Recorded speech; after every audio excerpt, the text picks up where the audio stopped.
नमस्कार. लक्षवेधीमध्ये आपल्या सगळ्यांचं स्वागत. मी प्रसाद काथे.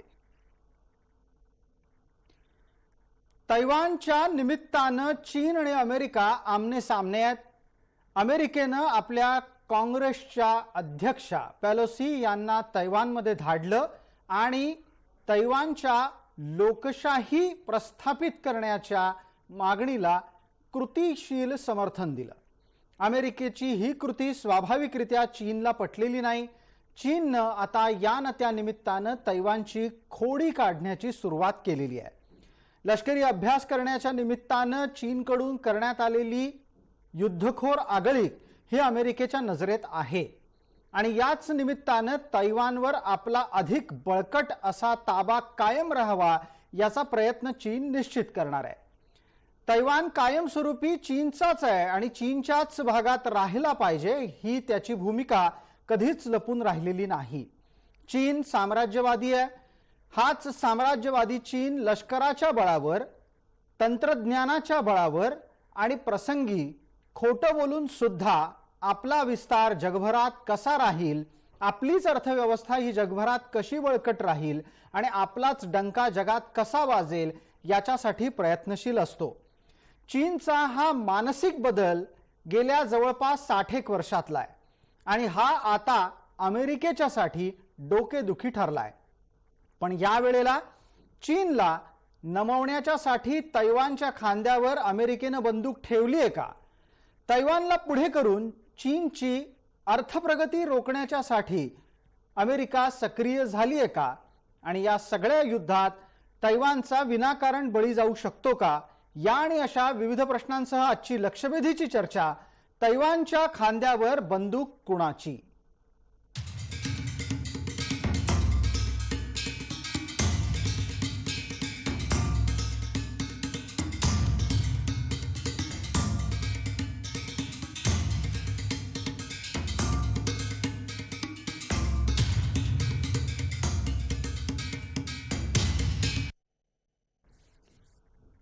या चर्चेमध्ये आपल्यासोबत सहभागी होणाऱ्या मान्यवरांचा आपल्याला मी पटकन परिचय करून देतो. आपल्यासोबत आंतरराष्ट्रीय विषयांचे अभ्यासक तसंच सावित्रीबाई फुले पुणे विद्यापीठाच्या आंतरराष्ट्रीय अभ्यास विभागाचे प्रमुख विजयराव खरे आहेत. आपल्यासोबत 2 लष्करी अधिकारी आहेत. आपल्यासोबत निवृत्त ब्रिगेडियर हेमंत महाजन सर आहेत. त्याचबरोबर निवृत्त कर्नल अभयराव पटवर्धन सर आहेत. दोन्ही मान्यवरांचं आपण या चर्चेमध्ये स्वागत करूयात. माझा पहिला मुद्दा तांत्रिकदृष्ट्या समजून घेण्यासाठी विजयराव आपल्याला आहे. माझा आवाज आपल्यापर्यंत अतिशय नीट पोहोचत असेल अशी अपेक्षा आहे. ज्या पद्धतीनं तैवानच्या भूभागात म्हणजे अर्थात समुद्रात, तो तसा पाहायला गेलं तर वादग्रस्त प्रांत आहे, त्या प्रांतामध्ये युद्धाभ्यास करण्याच्या निमित्तानं चीननं आगळीक केली आहे. चीन आणखी किती पुढे पावलं टाकू शकतो? नमस्कार. नमस्कार. चीनचं आंतरराष्ट्रीय पातळीवर आपलं वर्चस्व अबाधित राहण्यासाठी चीनने 2-3 महत्वाच्या मुद्द्यांकडे लक्ष केंद्रित केलेलं आहे. एक म्हणजे त्यांचा हाँगकाँगचा प्रश्न, दुसरा तैवान आणि तिसरा मंचुरिया आणि अजून 2 प्रश्न जे आहेत त्याकडे त्यांनी अधिक लक्ष दिलेले आहे. हाँगकाँग आणि तैवान या दोन्ही संदर्भामध्ये जागतिक पटलावर आपलं वर्चस्व कसं राहील या अनुषंगाने गेल्या काही वर्षापासून तैवानला इनडायरेक्टली चीन वेगवेगळ्या पातळीवर आव्हाने देत होता. परंतु चीन सध्या हे कुठलेही पाऊल लगेच त्या ठिकाणी करणार नाही, कारण अमेरिकेसह इतर काही देशांची जी गुंतवणूक तैवानमध्ये आहे, विशेषतः इलेक्ट्रॉनिक आयटम्समध्ये आणि इलेक्ट्रॉनिक गुड जे आहेत ते तैवानमध्ये सर्वात जास्त आहेत. आयफोन सारख्या कंपन्याही त्या ठिकाणी आहेत आणि त्यामुळे अमेरिकेचं आर्थिक हित आणि त्याचबरोबर चीनचं जे वन चायना पॉलिसीचं धोरण याचा जर विचार करता सध्या तरी लगेच चीन तशा पद्धतीचे आगळीक करणार नाही की जेणेकरून त्या ठिकाणी डायरेक्ट युद्धाला सुरुवात होईल. परंतु या निमित्तानं आपण असं म्हणताय की चीन आता काही करणार नाही. पण मला महाजन सरांना या निमित्तानं पटकन विचारायचं आहे की लष्करी बाबतीत काही ना काहीतरी खोडी काढण्याचा प्रयत्न चीन निश्चित करतोय. त्यांनी शब्दांच्या माध्यमातून आपली भूमिका व्यक्त केली आहे. तैवानचं जे काही होईल त्याला अमेरिका जबाबदार राहील. तैवानच्या प्रांतात मध्ये उतरून म्हणजे तैपई विमानतळावर उतरून पेलोसी यांनी दिलेला शब्द मोडला वगैरे वगैरे वगैरे हे सगळे शब्दबांड त्यांनी चालवले, पण त्याचबरोबर काहीशी लष्करी हालचाल करतानाही चीन दिसलाय. विजयराव खरे आपल्यानंतर आता पटकन या निमित्तानं मी महाजन सरांना बोलतं करतो. महाजन सर, ही चीनची लष्करी आगळीक होऊ शकते, काही वेळानं होऊ शकते का केवळ आणि केवळ दिवाळीतले फटाके वाजवावे त्याप्रमाणे प्रतिकात्मक काहीतरी होऊन हा विषय मिटू शकतो? चीन लष्करी हालचाल करण्याची शक्यता ही फारच कमी आहे. ज्यावेळेला नॅन्सी पेलोसी यांची व्हिजिट जाहीर झाली होती, लगेच चीननी दमदाटी केली की जर त्या तिथे आल्या तर त्यांचं विमान आम्ही थांबवू, त्यांचं विमान पाडवू आणि आमचं एअरफोर्स तिथे आहे, नेव्ही तिथे आहे, आम्ही तैवानला सगळ्या बाजूनी वेढतोय वगैरे वगैरे. त्या नॅन्सी पेलोसी तिथे आल्या, तिथे लँड झाल्या, पण चीनची त्यांना फिजिकली थांबवण्याची इच्छाशक्ती ही कमी पडली. म्हणजे त्यांच्याकडे ती केपेबिलिटी आहे, परंतु ते थांबवू फिजिकली शकले नाहीत.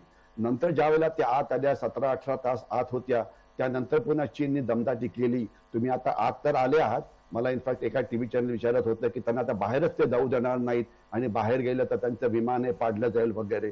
तर त्यावेळेला पण मी म्हटलं होतं की अजिबात नाही, असं करण्याची करेक्शन चीनची हिम्मत नाही, कारण तसं झालं तर ते युद्ध होईल आणि युद्ध झालं तर ते चीनला खूप महागात पडू शकेल. तर म्हणजे ही सगळी दमदाटी होती. लष्करी हालचाली त्यांनी काय केल्या, आपल्या बोटी 4-5 ठिकाणी आणल्या. आंतरराष्ट्रीय कायदा एकदम साफ आहे की जो समुद्र असतो, आंतरराष्ट्रीय समुद्र असतो, ज्यावेळेला 2 देश जवळपास असतात तर 250 किलोमीटर पर्यंत तुमची एक्सक्लुझिव्ह इकॉनॉमिक झोन असते आणि त्यामध्ये लष्करी हालचाली आपल्याला करता येत नाही. तर हा जो हे जे तैवान क्रीक आहे का, तैवानचा जो समुद्र आहे चीन आणि तैवानच्या मधला, तो अर्धा तैवानचा आहे आणि अर्धा म्हणजे चीनचा आहे. परंतु चीनने तिथे जहाजं आणून तो आंतरराष्ट्रीय करार मोडलेला आहे. याच्याशिवाय चीनने अनेक ठिकाणी नो फ्लाय झोन्स तयार केलेले आहे. चीन जगाच्या व्यापारी जहाजांना तिथे येऊ देणार नाही. चीन ज्या सिव्हिलियन फ्लाईट्स आहेत त्यांना येऊ देणार नाही. चीन म्हणते आहे की आम्ही आमची शस्त्र लाईव्ह फायरिंगची प्रॅक्टिस करतो आहे. इतकं पण म्हटलं जातं आहे, या समुद्रात तर फायरिंग होतच आहे, परंतु असं पण होऊ शकतं की चीन आपली काही क्षेपणास्त्र फायर करून ती जे अवकाश आहे तैवानचं त्याच्यावरनं ते फायर करू शकतो आहे.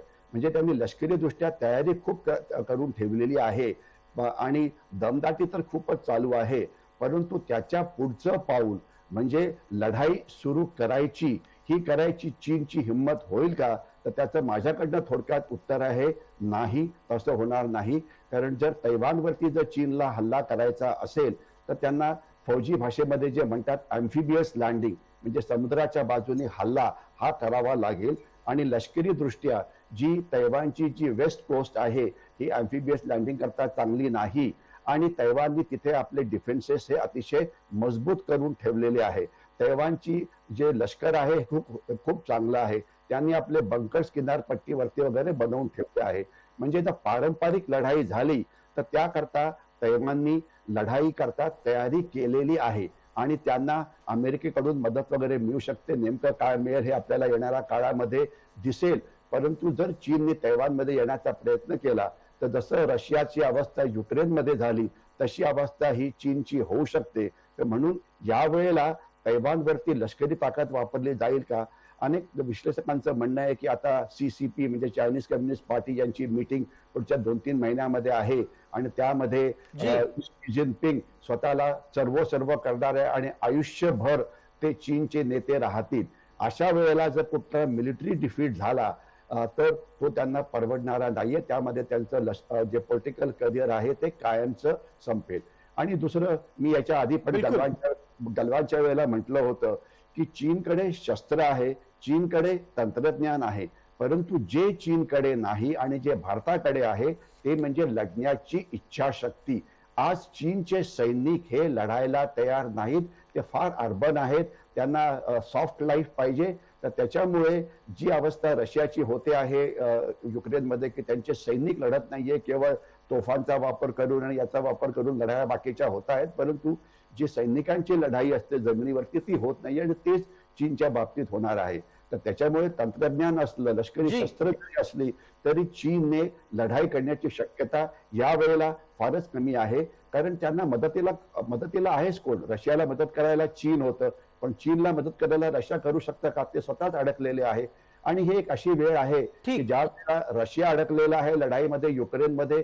याच्याशिवाय आत्ताच काही दिवसापूर्वी अमेरिकेने एक मोठी कारवाई केली अफगाणिस्तानमध्ये, जिथे ते पळून गेले होते, त्यांचं सैन्य पळून गेलं होतं. त्यांनी एक सर्वात मोस्ट महाजन सर आपण एक मुद्दा उपस्थित केला, तो थोडा राजकीय दृष्ट्याही तपासणं गरजेचं आहे. आपल्या सोबत असलेल्या पटवर्धन सरांपर्यंत पोहोचण्याच्या आधी मला खरे सरांना त्यानिमित्तानं पटकन बोलतं करायचं आहे. हा जो राजकीय मुद्दा आहे त्यावर जागतिक पातळीवरची निश्चितच प्रत्येकाची नजर आहे. ज्या पद्धतीनं रशियाचे तह हयात सर्वेसर्वा या निमित्तानं आपल्या रशियाच्या प्रमुख पदावर स्वतःची नेमणूक करण्यात आलेली आहे आणि त्याचाच संदर्भ घेत आता जिनपिंग यांच्याबद्दल चीनच्या प्रकरणातही तेच होऊ शकतं असं संकेतपूर्ण वक्तव्य महाजन सरांनी केलं. मला खरे सर आपण सांगा, चीनचा तह हयात सर्वेसर्वा माओच्या नंतर अशा प्रकारचं भाग्य कदाचित जिनपिंग यांना लाभेल, कदाचित या शब्दाभोवतीच बरंच काही गुंफलं जाणार आहे का?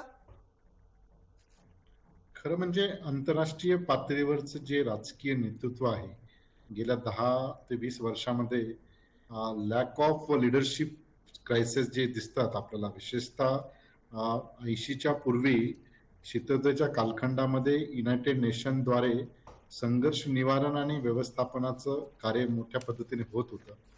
परंतु सध्या ज्या पद्धतीचं राजकीय नेतृत्व उदयास आलेले आहे त्याची वेगवेगळी कारणं आहेत. जागतिकीकरण असेल, तंत्रज्ञानात झालेला विकास असेल, त्याचबरोबर भूराजनैतिक प्रश्न असतील आणि लष्करी साधन सामुग्रीचे बदललेले आयाम असतील. याचा जर विचार केला तर निश्चितच आपल्याला हा जो संघर्ष आहे, विशेषतः चीनचे अंतर्गत जे काही प्रश्न आहेत ते प्रश्नांना डिव्हिएट करण्यासाठी किंवा त्या प्रश्नांना बाजूला करून तेथील अंतर्गत प्रश्न बाजूला करून आपलं हित कसं लक्षात करता येईल यासाठी जिनपिंग आणि त्यांचे जो पक्ष आहे ते कार्यरत राहील. हा तर म्हणजे हा प्रश्न आहेच. परंतु मला असं वाटतं की ज्या पद्धतीचं रशियाचं पॉलिटिकल स्ट्रक्चर आहे तसंच तसं चीनमध्ये होऊ शकत नाही, कारण त्यांची पॉलिट ब्युरो आणि बाकीचे जे मेंबरशिप आहे आणि तिथलं जे स्ट्रक्चर आहे हे स्ट्रक्चर अतिशय वेगळे आहे. परंतु हे निश्चित आहे की त्यासाठी ते स्ट्रक्चर बदलण्यासाठी त्यांची जी काही रिफॉर्म्स आहेत त्यांनी अतिशय सिस्टमॅटिक केलेले आहेत आणि म्हणून त्यांच्या चीनच्या संरक्षण धोरण असेल किंवा आपलं संरक्षण खर्च असेल याच्या संदर्भामध्ये वेगवेगळे प्रश्न आपल्याला उपस्थित करता येतात. हा एक भाग.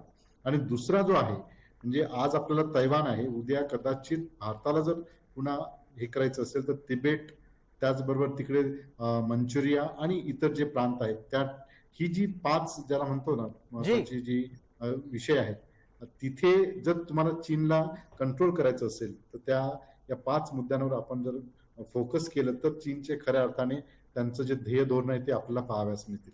आणि म्हणून तैवान ही टेस्टिंग म्हणजे काय म्हणतात त्याला एक टेस्ट आहे सर्व जागतिक स्तरावर की त्या निमित्ताने चीनची नेमकी सामरिक नीती किंवा संरक्षण धोरण कसं असणार आहे, त्याला रिएक्शन काय करणार.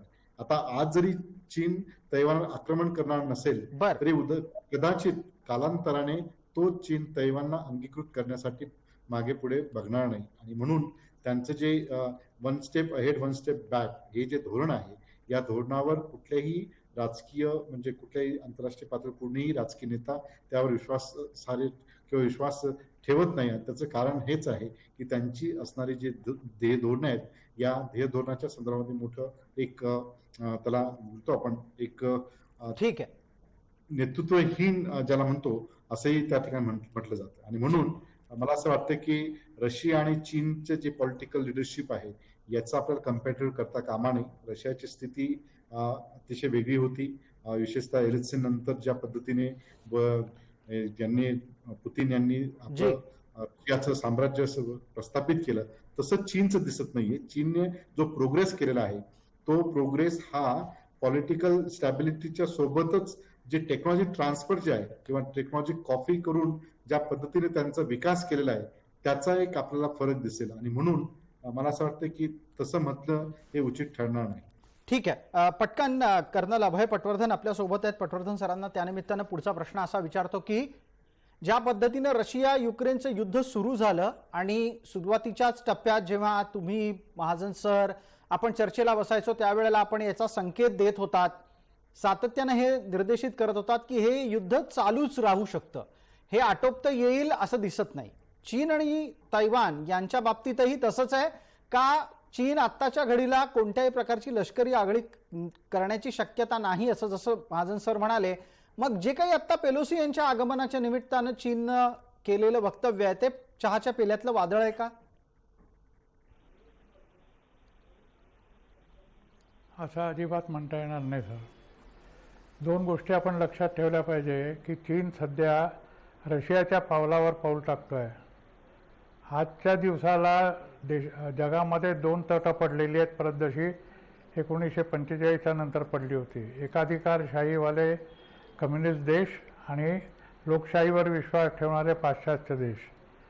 आणि कम्युनिस्ट रेजिम जे आहे ते पाश्चात्य देशाच्या रेजिमवर हावी होण्याचा प्रयत्न करत आहे.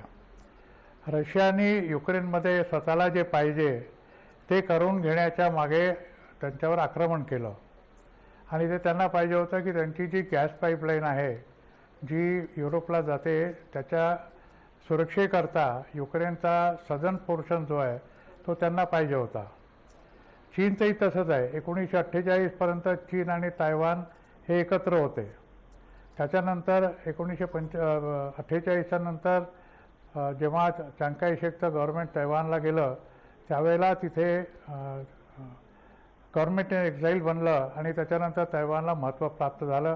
त्या अर्थी तैवानला काहीही महत्त्व नव्हतं. दुसरी गोष्ट अशी आहे की जे महाजन सरांनी सांगितलं की नॅन्सी पेलोसी आल्यानंतर चीनने थैथयाट केला पण ते काही करू नाही शकले. तर सर एक गोष्ट आपण लक्षात ठेवली पाहिजे. चीनने आपली जहाज उडवली होती, त्याच्याबरोबर त्यांची जी एस्कॉट जहाज होती त्या लोकांनी काही असं त्याला फारसा रिस्पॉन्स देण्याचा प्रयत्न केला नाही. जी ते म्हणजे तेरी बी चूप मेरी बी चूप अशासारखं नॅन्सी पेलोसी 16 एअरक्राफ्टच्या संरक्षणामध्ये आल्या, तिथे उतरल्या, 12 घंटे राहिल्या आणि त्याच्यानंतर चालल्या गेल्या. एक गोष्ट लक्षात ठेवली पाहिजे की चीनने जरी थैथयाट केला तरी नॅन्सी पेलोसी सारख्या अतिमहत्त्वाच्या व्यक्तीला, ही व्यक्ती जी आहे ही अमेरिकेमध्ये 3ऱ्या क्रमांकाची व्यक्ती आहे. आपल्यासारखं तिथे नाही आहे. राष्ट्रपती आणि उपराष्ट्रपतीच्या नंतर जी सुप्रीम कोर्ट जजाच्या ऐवजी तिथे लोकसभेचा स्पीकर, त्यांच्या सिनेटचा स्पीकर असतो. त्यामुळे नॅन्सी जी आहे त्या तिथल्या 3 नंबरच्या व्यक्ती आहेत. त्यांना जर यांनी मारलं असतं तर अमेरिकेने काय केलं असतं याचा आपण विचार करू शकतो. जर त्यांचे 2 माणसांनी मारले तर त्यांनी अल जवाहिरीला मारून टाकलं, लादेनला मारून टाकलं, त्याप्रमाणे ते काहीही करू शकले असते. पण ते करत नाही. ज्याप्रमाणे रशिया नाटो आणि अमेरिकेचं पाणी जोगतो आहे युक्रेनमध्ये की मी किती अत्याचार करीन आणि तोपर्यंत नाटो आणि अमेरिका स्वतःहून तिथे येणार नाही, त्याप्रमाणे चीनसुद्धा आता करतो आहे. नॅन्सी पेलोसी गेल्यानंतरच्या 3 तासाच्या आतमध्ये चीनची 27 विमानं J-16, J-10 आणि सुखोई 30 ही 27 विमानं तिथे गेली. त्यांच्या ईस्टर्न कमांडने सांगितलं की आम्ही तिथे मिसाईल ड्रिल करतो आहोत. त्यांचं जवळजवळ मिसाईल हे तैवानच्या पासून 12 किलोमीटर दूरवर पडलं, 9 मैलाच्या अंतरावर पडलेलं आहे. ते समुद्रामध्ये सगळीकडे मिसाईल्स मारतात आहेत. त्याच्यामुळे अमेरिकन जहाजं जी तैवानच्या स्ट्रेटमध्ये आलेली आहेत आणि तैवानचा 160 किलोमीटरचा जो स्ट्रेट आहे तो इंटरनॅशनल वॉटर करता बंद करण्याची जी चीनची मंशा होती ती अमेरिकेच्या आरमाराने आणि नाटोच्या आरमाराने आपोआप पुरी केलेली आहे. तिथनं इंटरनॅशनल वॉटरवे बंद झालेला आहे. सगळ्यांना आता तैवानला वळसा घालून जपानला जावं लागतं आहे. त्यामुळे चीन आपल्या हळूहळू सलामी स्लायसिंग टाईप ॲक्शन घेऊन तैवानला हळूहळू छळेल आहे. त्याला काहीच करायचं नाही जास्त. तैवानला तो ऑन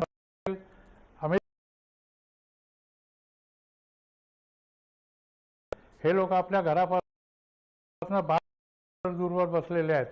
त्यांच्या मेंटेनन्सचा खर्च, त्यांच्या बाकीच्या गोष्टींचा खर्च आणि अमेरिका आणि नाटोचे सगळे लोक जपानपासून ते बोर्निओपर्यंत हे चीनच्या टप्प्यामध्ये आहेत. बर अमेरिका काहीही करेपर्यंत चीन या सगळ्यांना उद्ध्वस्त करू शकतो, हे आपण लक्षात घेतलं पाहिजे. ठीक आहे, त्यामुळे याच्यावरचा चीन पुढचा हा प्रश्न wait माझा and watch पटकन type महाजन जसं सरांच्यासाठी रशिया आहे. युक्रेनमध्ये महाजन तशाच सरांच्यासाठीचा असलेला माझा पुढचा प्रश्न असा आहे की प्रत्येक जागतिक घडामोडीचा एक संदर्भ भारताशी निश्चित असतो.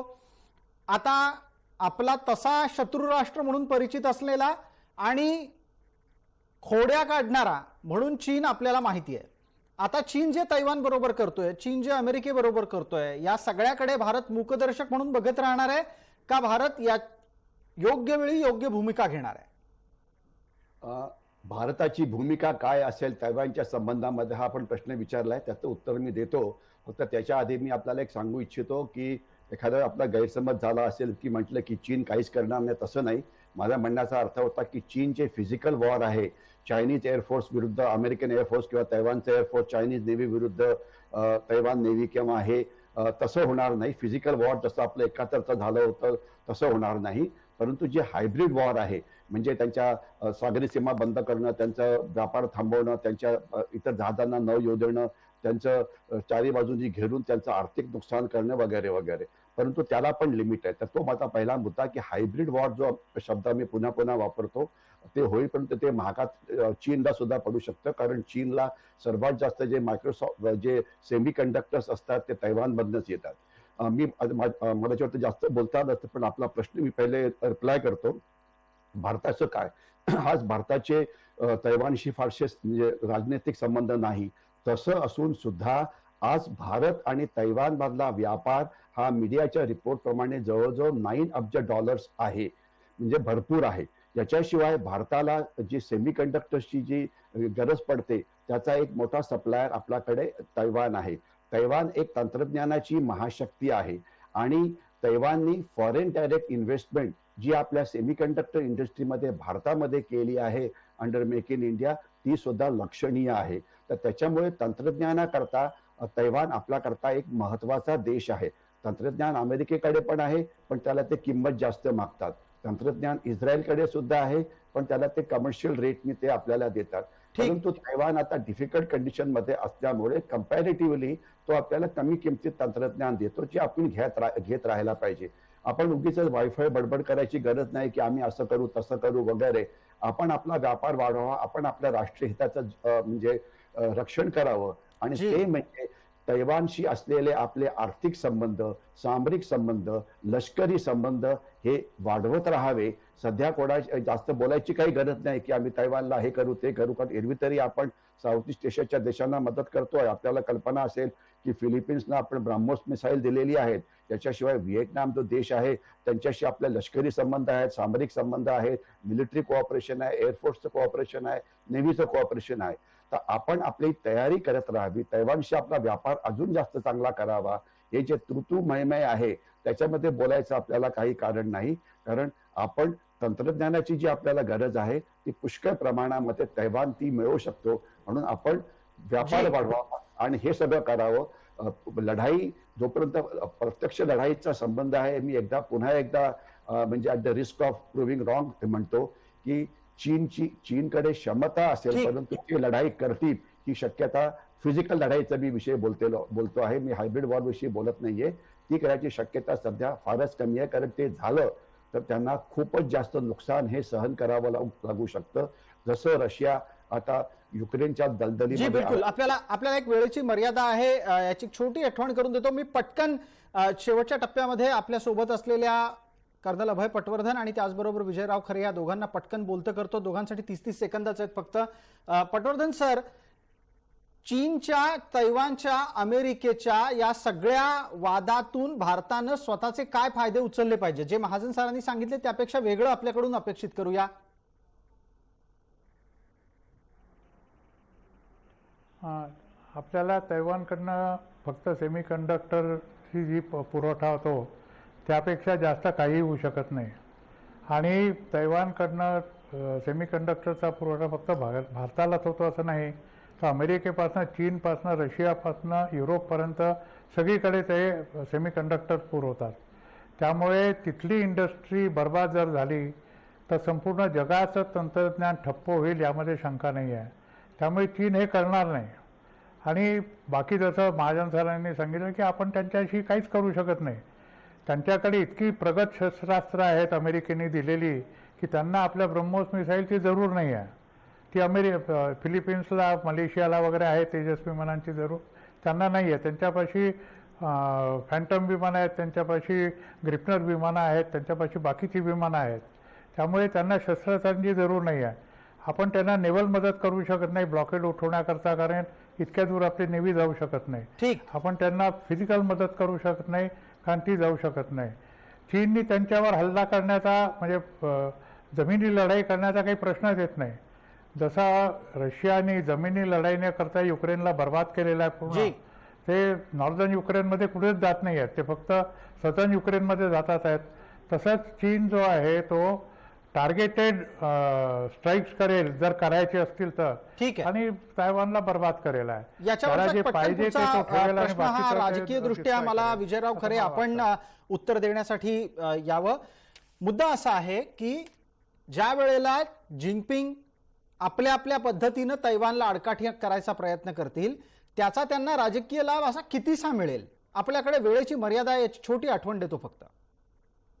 एक फक्त त्याचा संदर्भ पहिले एक नीट क्लॅरिफिकेशन करणं गरजेचं आहे की गलवान आणि डोकलाम नंतर आपलं सैन्य जरी जवळपास 16 फेऱ्या चीन सोबत चर्चा होऊन त्या ठिकाणी स्टँडस्टिल आहे, तरीही एकीकडे भारताचा व्यापार चीन सोबत वाढलेला आहे आणि तो केवळ नुसतं वाढलेला नाही, तर बिलियन्स डॉलरमध्ये वाढलेला आहे. ही रियालिटी आपण जर लक्षात घेतली तर सध्या चीन सोबत आपण संघर्ष न कर त्या ठिकाणी संघर्ष न होता बॉर्डरवर आपण स्टँड स्टिल राहून आपला व्यापार जी डिफिशिएट आहे, भारत चीन मधला व्यापारामध्ये जी डिफिशिएट आहे, म्हणजे आपण आयात जास्त करतो निर्यात कमी करतो, ही डिफिशिएट भरण्यासाठी आपल्याला एकदा नव्या पद्धतीचे प्रयत्न करावे लागतील. नंबर 1.